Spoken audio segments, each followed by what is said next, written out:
2024 parliament की elections हम सभी लोगों ने देखी। ये इलेक्शंस पूरी तरह से कॉन्सेंट्रेटेड थी संविधान को लेकर।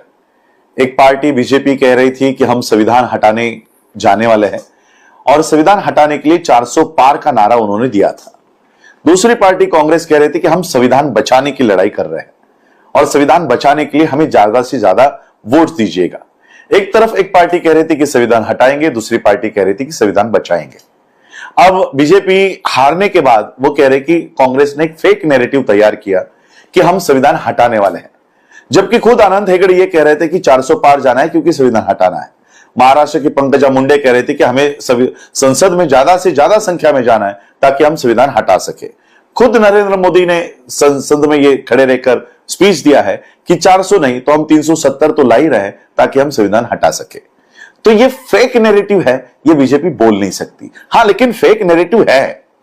फेक नैरेटिव ये है कि कांग्रेस जो कह रही थी कि हम संविधान बचाने के लिए जाने वाले हैं, ये फेक नैरेटिव है। बीजेपी को संविधान हटाना है, ये 100% सच है, लेकिन कांग्रेस को संविधान बचाना है, ये भी उतना सच नहीं है, क्योंकि मेरे पास उसके सबूत है। ये 2 दिन पहले भारत के संसद में कानून बनने जा रहा है, one nation one election. Government considering 3 bills to implement one nation one election plan. Bharat सरकार इस देश में वन नेशन वन इलेक्शन लाने जा रही है और इसके लिए उनको भारत के संविधान में 3 मेजर अमेंडमेंट्स करने हैं, जिसकी परमिशन संसद में दी गई है। Article 82, article 83 and article 327। ये 3 आर्टिकल्स में पिछले हफ्ते में बहुत बड़े अमेंडमेंट्स भारत में हो रहे हैं। अब मुझे बताओ, जो कांग्रेस ये कह रही थी कि हमें संविधान बचाने के लिए अंदर जाना है, ये अमेंडमेंट्स जब हो रहे थे तब राहुल बाबा क्या सो रहे थे?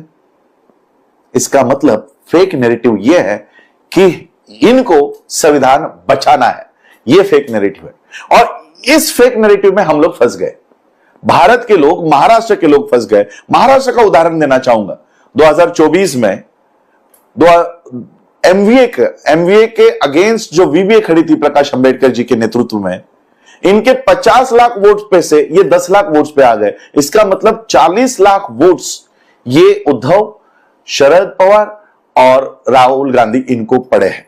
इसका मतलब है 40 लाख वोट्स हमारे चले गए संविधान बचाने की दुहाई के लिए। लेकिन अब जब संविधान सही में खतरे में है तो ये आवाज तक नहीं उठा रहे।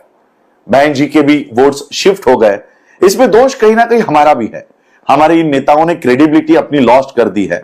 इनका विश्वास कहीं ना कहीं समाज का विश्वास उठ गया है इन पे से और इसलिए ये वोट्स जा रहे हैं। और इसलिए मैं आज फिर से हमारे समाज के वोट्स हमारे ही पार्टी में आए, ना इस इंडी ना एमवीए के लिए जाए और हमारे वोट्स का रिप्रेजेंटेशन में तब्दील हो। इसके लिए आज मैं बाबा साहब के रिपब्लिकन पार्टी ऑफ इंडिया को फिर से रिवाइव करके इस पॉलिटिकल मूवमेंट को अपने हाथ में लेने की मुहिम कर रहा हूं। जो विश्वास अपने बहन जी पे दिखाया, मेरे चाचा जी पे दिखाया, मैं चाहता हूं कि यह विश्वास एक बार आप मेरे पे दिखाए। याद रखिएगा, मैं उस डीएनए से हूं जिस डीएनए ने इस देश में 2500 साल की गुलामगिरी को 60 साल के उनके जीवन कार्यकाल में खत्म कर दिया। उस डीएनए को लेकर मैं चल रहा हूं। हमारे महाराष्ट्र के बौद्धों को मैं ये अपील करना चाहूंगा कि जो विश्वास अपने बाला साहब पे दिखाया, एक विश्वास इस बार महाराष्ट्र के असेंबलीज में मुझ पे दिखाइए, ताकि बाबा साहब ने जो रिजर्व सीट्स गांधी के जान के बदले में हमको हासिल करके दी है, उस रिजर्व सीट्स पर आज बीजेपी का और कांग्रेस का कब्जा है। क्या इनको नैतिक अधिकार है?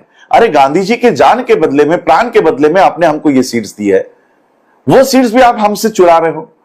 बीजेपी संविधान हटाना चाहती है और उसी संविधान की सीट्स आप हमसे चुरा रहे हो। और इसलिए इन सीटों पर मैं अपने उम्मीदवार, बौद्धों के उम्मीदवार, अंबेडकरिज्म के उम्मीदवार, जो बाबा साहब को मानते हैं, ऐसे उम्मीदवारों को खड़ा करके इनको महाराष्ट्र के असेंबलीज में भेजने की मुहिम खड़ा कर रहा हूं। सारे 29 के 29 सीट्स में लड़ाने वाला हूं और इसलिए सारे बौद्धों को मैं ये अपील करना चाहता हूं, एक भी वोट जाति के नाम पर, धर्म के नाम पर, खून के नाम पर हमें अब बांटने नहीं है। जो विश्वास ऑलरेडी जिन्होंने गवा दिया है, फिर से वो अगर विश्वास हासिल करके हमारे वोट खत्म करना चाहते हैं तो इसको हमको कहीं ना कहीं रोकना होगा। आपका एक एक वोट आपके प्रतिनिधि को चुनने के लिए डालना चाहिए, ना कि किसी और को जितवाने के लिए। बाबा साहब ने वोट का अधिकार आप खुद को राजा बनने के लिए दिया है, किसी और को राजा बनाने के लिए नहीं। इस वोट का अधिकार का इस्तेमाल ठीक से कीजिएगा, इतना ही कहना चाहता हूं। बस